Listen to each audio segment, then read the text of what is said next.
I am a huge fan of George R.R. Martin's A Song of Ice and Fire series, and its incredibly well-done HBO adaptation, Game of Thrones. The series, and the world in which it's set, seem like the perfect setting for a video game, but the attempts that have been made to date have all been pretty awful. But then TellTale Games got the license, and my opinion immediately changed. TellTale is a studio that is unusually strong at character building and storytelling, which is the real strength of a Game of Thrones. After a busy holiday season, I finally got the opportunity to sit down with the first chapter of the game, and discovered that my optimism was well-founded. TellTale's Game of Thrones acts as a side story to the main narrative of the books and television series. You play 3 different characters from or associated with the Forrester family, vassals of the Starks.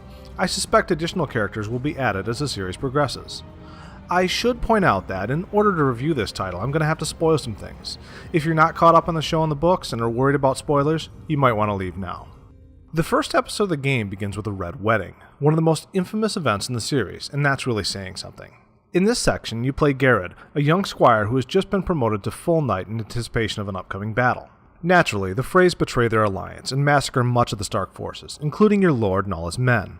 As the sole survivor, you need to head back to the Forresters to deliver the bad news and hopefully allow them to prepare for the inevitable conflict to come. Unfortunately, you run into trouble along the way and manage to make the situation even worse. The narrative splits off from here into a variety of different scenes with different focus characters, allowing you to visit King's Landing and see to the management of House Forrester in preparation for dealing with the Ramsays, the new power in the north.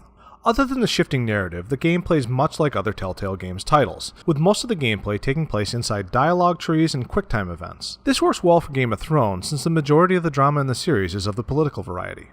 I'm not a huge fan of QTEs, but that's a staple of this game type, so I really can't complain much.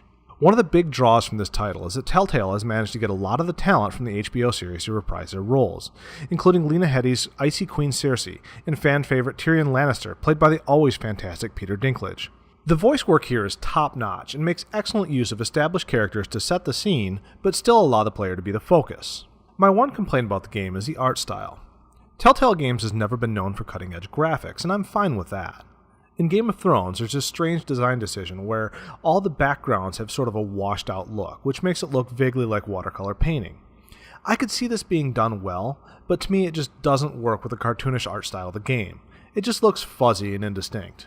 That said, Game of Thrones is off to an amazing start, with a solid story, good characters, and some of that patented George R.R. Martin brutality. I'm excited to see where it goes from here. If you're a fan of A Song of Ice and Fire, TellTale's game is a no-brainer. You're going to want to pick this up.